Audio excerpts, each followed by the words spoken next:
Economic, social, and cultural impact of British rule. 19th century India was directly or indirectly under the British rule. The question before the British was how India should be governed. As far as company was concerned, they were following the policy of benevolent neutrality, that is, policy of no interference in cultural and social affairs of the Indian subjects. But with the spread of new ideas in Europe, there emerged three schools of thoughts. The conservative theory school, which pointed that Indian state and society should not be disturbed by Western ideas and reform. The existing Indian society and culture can be improved without disturbing the main structure. The second school, liberal Tories, they urged, in respect of administration, the Mughal criminal law should be replaced by English because the English was more rational. The third school was utilitarian and evangelist school. Jeremy Bentham was its philosopher and James Mill was its propagator in India. He demanded that in the sphere of administration, society, and culture of India, the company should make some changes. Reform movements. Brahmo Samaj movement. The Brahmo Samaj movement was started by Raja Ram Mohan Roy. He was very critical and rational scholar of comparative religion and ancient scripture. He did not believe in unhealthy superstitious belief and which was practiced in the name of religion. He believed that God is one, He is omnipresent and shapeless. In the Veds and Upanishads, the creator of Brahma is mentioned. In 1814-15, he founded the Atmiya Sabha, where he expounded his reforming ideas among the audience. He proved his point by defeating conservative pundits and fanatics. In 1828, according to another view, he founded the Brahmo Sabha, where prayer was made to the creator, the Brahma. Upanishads were read out and idolatry was decried.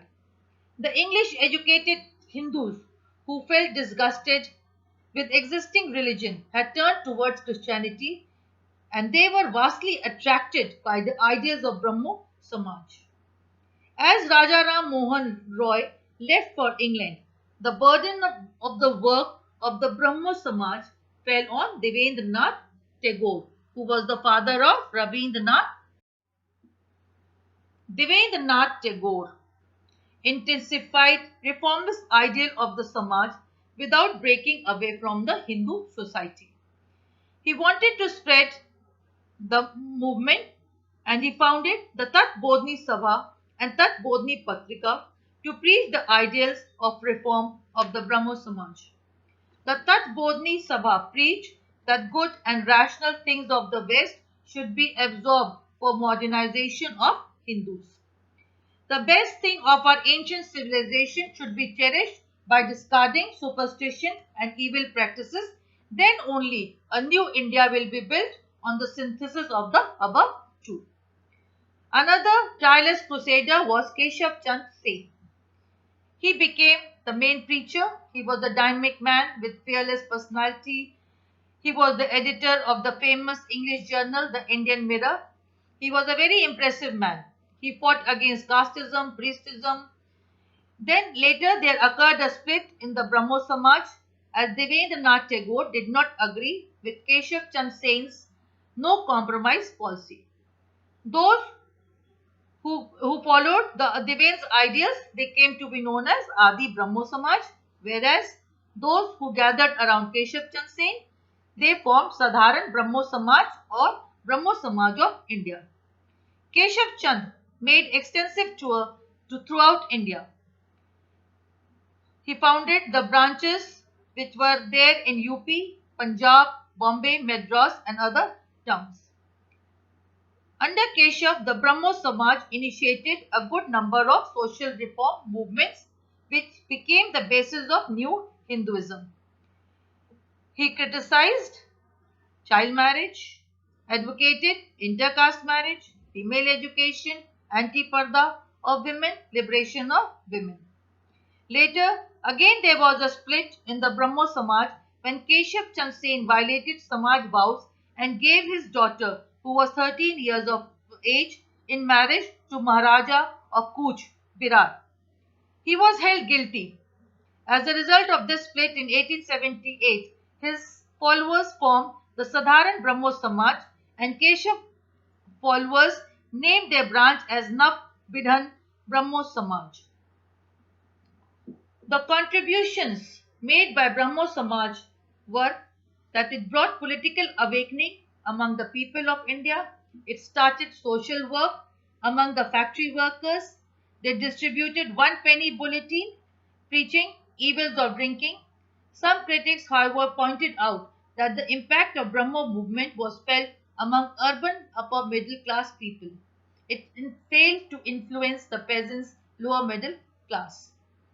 Secondly, it denied that any scripture is beyond human reasons and intellect. It rejected the doctrine of Karampal or fate. The Arya Samaj movement. The Arya Samaj movement was started by Swami Dayanand Saraswati in 1875. Swami Dayanand interpreted the scriptures only in the light of the Veds. His movement was revivalist in form and depended on traditions. The Arya Samaj movement challenged and criticized many practices of Hinduism as false. In his journal Satyat Prakash, Swami expounded his philosophy. The main principles of Arya Samaj were God is primary and ultimate source of true knowledge. He is almighty, immortal, and the creator. The Ved contains true knowledge. A true Arya Samaji avoids untruth. A Arya Samaj seeks man well-being. All persons should be treated with justice. Ignorance should be dispelled.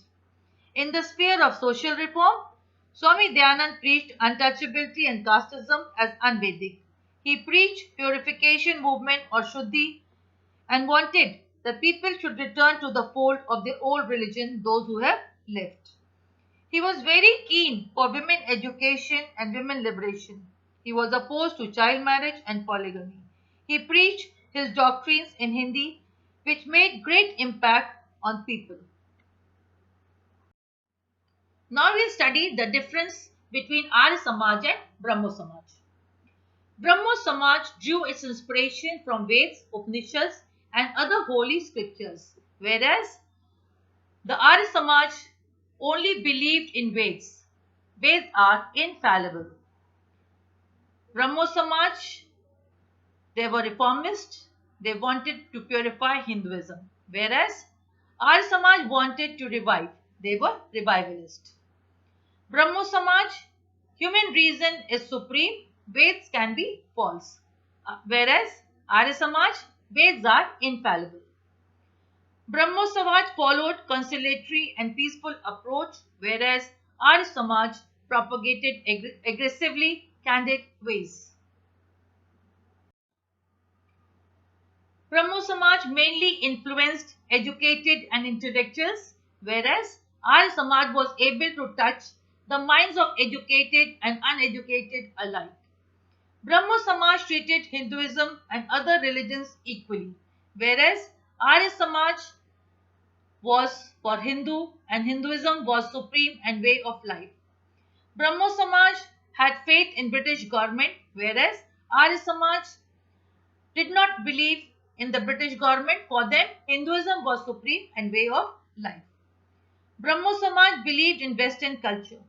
Arya Samaj rejected Western culture. The Aligarh movement. What Raja Ram Mohan Roy did for Hindu society, Sir Syed Ahmad Khan did the same for the Muslim community. He was a great reformer among the Indian Muslims. He had a complete grasp over the situation in which the Indian Muslims had fallen after 1857.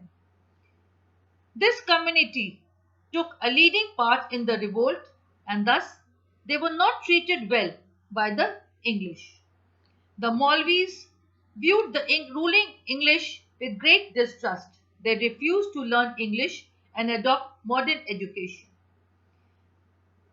Sir Syed Ahmad Khan, he asked the people to instill Western education so that they could remove Parda system and other backwardness that had crept into the Muslim society. They preached that Quran and scripture did not recommend English education. Sir Syed strongly argued for adopting Western education and said that there was nothing in Quran against learning English. Sir Syed Ahmad Khan had a political insight behind his attempt of Western education. He feared that English educated Hindus were joining the government jobs in large number, and soon the day would come when they would dominate it. The British government made away constitutional reform and transfer power. The educated Hindus would be the master of the country. He strongly urged the Muslims to cast away their inhibitions against English education, otherwise, the community would lag behind. He also pleaded for social reform and modernization of Muslim society. He condemned the Pir custom among the Muslims, which was a legacy of Sufism. He published a book, Commentaries on the Quran, in which he tried to interpret the Quran in the light of rationalism and science. He founded English School at Ghazipur in 1864 and Aligarh Scientific Society. In 1875, he founded the most famous Anglo-Oriental College at Aligarh. The Aligarh College spread awakening among young Muslims and helped a lot for the spread of modern education among the Muslims. Sir Syed Ahmad Khan dreamt that Aligarh College would be the Oxford of the East. It was a residential college with European staff or teachers. The college ultimately became the center of Aligarh movement and spread Muslim separatism in India. The separatist outlook led to the birth of Muslim League and ultimately to partition of India. Sir Syed Ahmad Khan had little concern for the lower grade poor Muslims and peasants who had their living with great difficulty. When he spoke of Muslims, he counted them for increasing number. The Muslim talukdars and nobility were his object of care and concern only.